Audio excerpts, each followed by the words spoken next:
The war in the Middle East has sent shockwaves right across Asia, from India to Indonesia. Now, the conflict poses a major challenge for the continent as the world's biggest consumer of Middle East crude oil. And it's all because of what's happening here in the world's most important energy corridor, the Strait of Hormuz. Roughly about 20% of global oil and gas supplies produced in the region pass through this strait.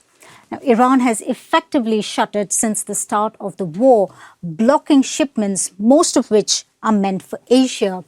Also, the attacks on energy sites across the region hasn't helped because it's resulted in a halt in production.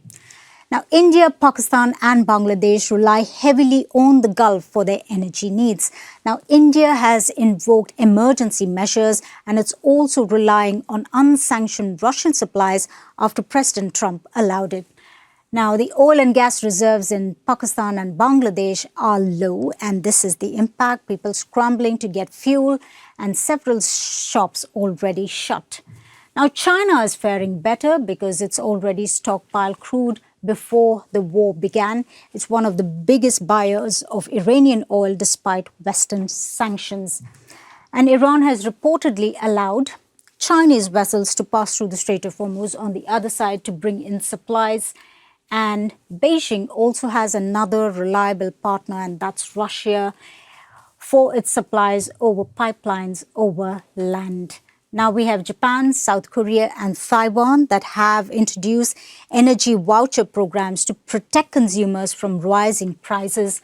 And for the first time in decades, Seoul has introduced a fuel cap, and Japan is relying on its national reserves to tide over the crisis. Then we have Thailand and Indonesia that have also introduced some measures. Thailand has put a cap on diesel prices for now, and Indonesia says it's offering fuel subsidies.